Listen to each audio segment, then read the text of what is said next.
Hello नमस्कार, welcome to Kargil news India में आस्था शर्मा। तो आइए आज की बड़ी खबरों पे नजर डालते हैं। इंडियन नेवी ने फायरिंग घटना के बाद नया एडवाइजरी जारी करते हुए भारतीय जहाजों को निर्देश दिया है कि वे उसकी अनुमति मिलने पर ही स्ट्रेट ऑफ हॉर्मज से गुजरे। साथ ही जहाजों को लद्दाख आइलैंड से दूर रहने को कहा गया है ताकि सभी भारतीय जहाजों की सुरक्षा सुनिश्चित की जा सके।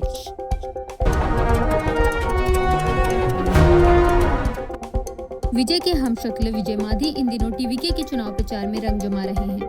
कोलाथुर की गलियों में उनका अंदाज और डांस स्टाइल लोगों को असली विजय की याद दिला रहा है, जिससे प्रचार को जबरदस्त बढ़ावा मिल रहा है।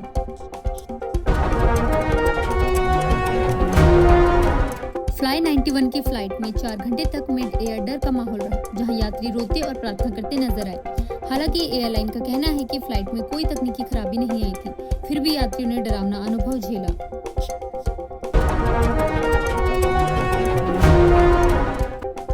यूएई ने यूनाइटेड स्टेट्स से ईरान युद्ध में हुए नुकसान के लिए वित्तीय गारंटी मांगी है, जिससे अमेरिका पर भारी आर्थिक बोझ और अन्य खाड़ी देशों की मांगें बढ़ने का खतरा पैदा हो गया है। वहीं ईरान से जुड़े 270 अरब डॉलर के दबाव और बढ़ते खर्च के बीच डोनाल्ड ट्रंप इस युद्ध से बाहर निकलने का रास्ता तलाश रहे हैं।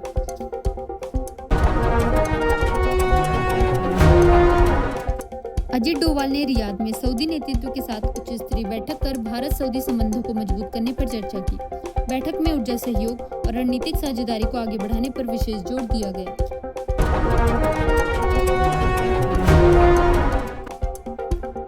नेशनल हेराल्ड मामले में आज अदालत सोनिया गांधी और राहुल गांधी के खिलाफ याचिका पर सुनवाई करेगी। इस केस में Sam Pitroda, Suman Dubey, Young Indian, Dotex merchandise private limited और सुनील भंडारी को भी नोटिस जारी किए गए हैं।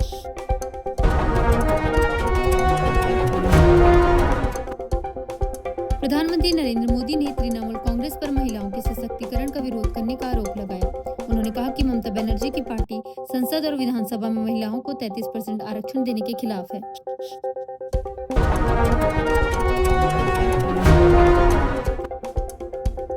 मणिपुर सरकार ने बंद के दौरान अनुपस्थित रहने वाले कर्मचारियों के खिलाफ कार्रवाई करने के निर्देश दिए हैं।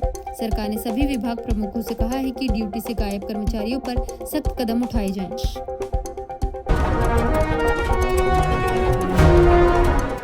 अरविंद केजरीवाल की जज से मामले से अलग होने की याचिका पर आज दिल्ली हाई कोर्ट में फैसला सुनाया जाएगा। सुनवाई के दौरान केजरीवाल वीडियो कॉन्फ्रेंसिंग के जरिए पेश हुए और उन्होंने सेंट्रल ब्यूरो ऑफ इन्वेस्टिगेशन के लिखित दलीलों पर अपना जवाब रिकॉर्ड में लेने की मांग की।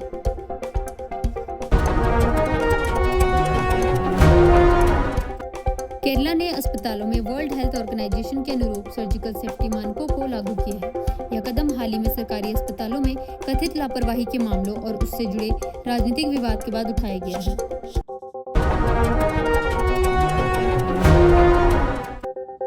सीबीआई ने ड्रोन आयात में रिश्वतखोरी के मामले में डीजीसीए के एक अधिकारी और भारत माथुर को गिरफ्तार किया। एफआईआर के अनुसार भारत माथुर रिलायंस इंडस्ट्रीज के सीनियर वाइस प्रेसिडेंट हैं और एस्टेरिया एरोस्पेस से भी जुड़े हैं।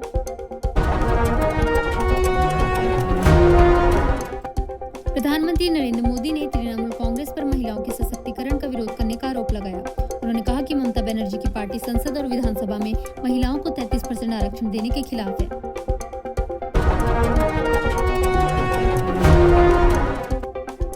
जापान में 7.4 तीव्रता के भूकंप के बाद सुनामी अलर्ट जारी किया गया है। प्रशासन ने चेतावनी दी है कि इवाटे प्रेफेक्चर और होक्काइडो के कुछ हिस्सों में 3 मीटर तक ऊंची लहरें पहुंच सकती हैं।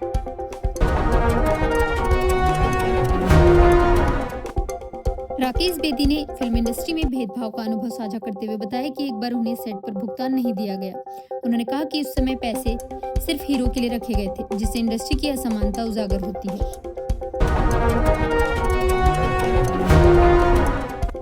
दिनेश त्रिवेदी को बांग्लादेश में भारत का अगला उच्चायुक्त बनाए जाने की संभावना जताई जा रही है। सूत्रों के अनुसार उनके अनुभव को देखते हुए ढाका में इस अहम पद के लिए उनका नाम आगे है। हालांकि अभी आधिकारिक घोषणा नहीं हुई है।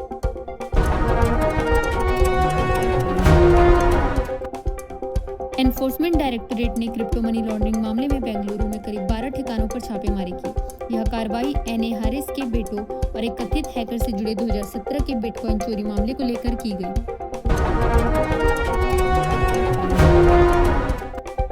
इंडिया और यूक्रेन के बीच सुरक्षा सहयोग को मजबूत करने की प्रक्रिया अंतिम चरण में है, ऐसा व्लादिमीर जेलेंस्की ने कहा। यह बयान रुस्तम उमेरोव और अजित डोवाल की बातचीत के बाद आया, जबकि भारत ने रूस यूक्रेन संघर्ष के शांतिपूर्ण समाधान पर अपनी स्थिति दोहराई है।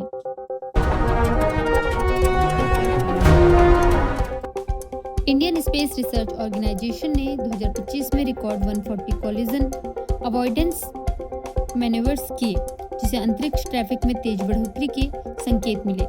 रिपोर्ट के अनुसार सैटेलाइट्स को सुरक्षित रखने के लिए 82 बार प्लान में बदलाव करना पड़ा, ताकि एक खतरे से बचते हुए दूसरे से टकराव न हो।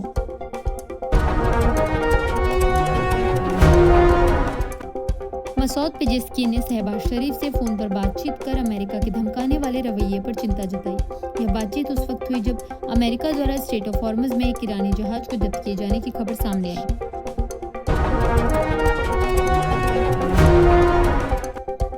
ईरान अमेरिका के बीच बढ़ते तनाव के बीच ईरान ने अगली वार्ता में शामिल होने पर अभी कोई अंतिम फैसला नहीं लिया है। रिपोर्ट्स के मुताबिक अमेरिकी दबाव, नौसैनिक नाकाबंदी और हालिया घटनाओं के चलते बातचीत की प्रक्रिया अटकी हुई है।